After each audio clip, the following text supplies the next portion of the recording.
دوستو، ہم میں سے بہت سارے لوگ اپنے گھروں میں اکثر بلیاں پالتے ہیں۔ بلی ایک پالتو نفیس اور وفادار جانور ہے۔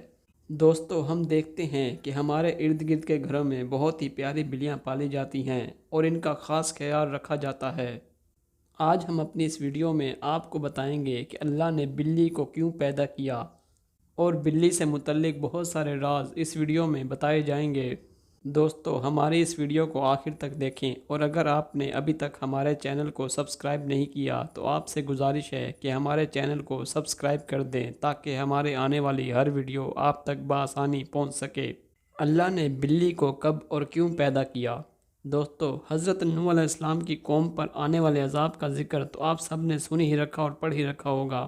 جب اللہ نے حضرت نوح علیہ السلام کو ایک بڑی کشتی بنانے کا حکم دیا اور تمام جانداروں کا ایک ایک جوڑا اس کشتی میں لانے کا حکم دیا، تو حضرت نوح علیہ السلام نے بالکل ایسا ہی کیا اور اس وقت کے موجود تمام جانداروں کا ایک ایک جوڑا نر اور مادہ اس کشتی میں سوار کیا تاکہ ان کی نسل آگے بڑھ سکے۔ حضرت نوح علیہ السلام کی کشتی میں جہاں دوسرے جاندار تھے وہاں چوہوں کا ایک جوڑا بھی رکھا گیا۔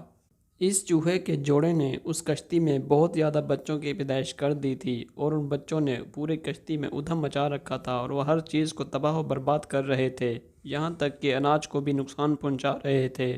جب حضرت نوح علیہ السلام نے یہ حالات دیکھے تو وہ بہت پریشان ہوئے اور انہوں نے اللہ سے دعا کی کہ یا اللہ، ہمیں ان سے بچا اور ان کو ختم کرنے کا کوئی وسیلہ پیدا کر۔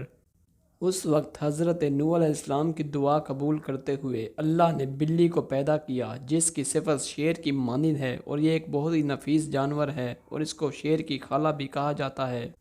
اس طرح اللہ تعالیٰ نے حضرت نوح علیہ السلام کی قوم پر عذاب کے بعد بلی کی پیدائش کی، اور اس کی پیدائش چوہوں کو ختم کرنے کے لیے کی گئی۔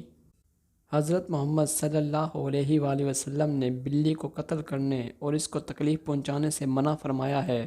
دوستو، کیا آپ جانتے ہیں کہ بلی کے اندر اللہ تعالیٰ نے بہت ساری خصوصیات پیدا کر رکھی ہیں جن کو آج کی سائنس بھی مانتی ہے؟ بلی کی آواز میں ایک ایسی فریکوینسی ہوتی ہے جس کو سن کر انسان تھکاوٹ اور پریشانی میں کمی محسوس کرتا ہے۔ اس کے ساتھ ساتھ بلیوں کو انسانی لمس بہت زیادہ پسند ہوتا ہے، اور انسانوں کو بھی بلیوں پر ہاتھ پھیرنا بہت زیادہ اچھا لگتا ہے، جس کی وجہ سے ہمارے گھروں میں زیادہ تعداد میں بلیاں پالی جاتی ہیں۔ اس کی وجہ یہ بھی ہے کہ کچھ ماہر علم کے مطابق بلی کے لمس میں اللہ تعالیٰ نے ڈپریشن کا علاج رکھا ہوا ہے۔ بلی کے بالوں میں خاص قسم کے بیکٹیریا پائے جاتے ہیں جن پر ہاتھ لگانے سے انسانی ڈپریشن میں کمی واقع ہوتی ہے۔